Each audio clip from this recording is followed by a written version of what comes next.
Samedi 14 septembre, Victor Lemasne, directeur musical des cérémonies des Jeux Olympiques de Paris 2024, était l'invité de l'émission C'est l'Hebdo pour clarifier la polémique qui a éclaté autour de la participation d'Aya Nakamura à la cérémonie d'ouverture des JO.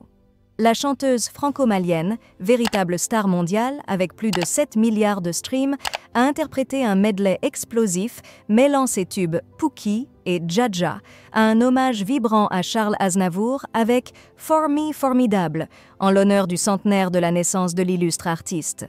Accompagnée de la garde républicaine, Aya Nakamura, vêtue d'une tenue et d'une chevelure dorée, a marqué les esprits par une prestation inoubliable.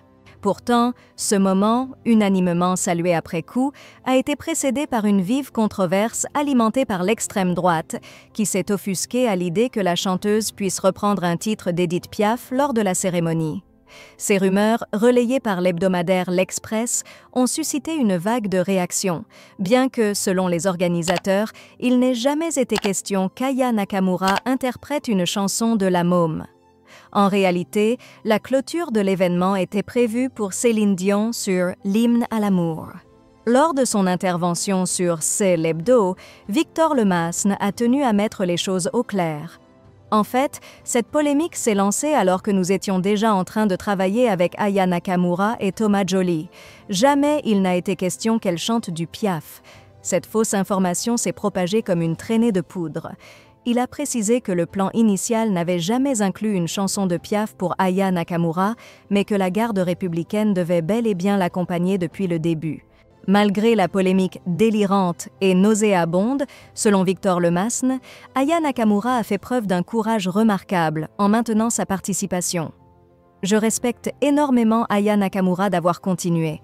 Nous n'avons pas lâché », a-t-il déclaré, ajoutant que le choix de la phrase « Je ferais mieux d'aller choisir mon vocabulaire pour te plaire dans la langue de Molière » n'était pas fortuit, mais bien une réponse délibérée à cette controverse. La prestation d'Aya Nakamura, ponctuée par une sortie symbolique de l'Institut de France, qui rassemble les élites scientifiques, littéraires et artistiques du pays, restera gravée dans les mémoires comme un moment emblématique, défiant les critiques et affirmant la diversité culturelle de la France sur la scène internationale.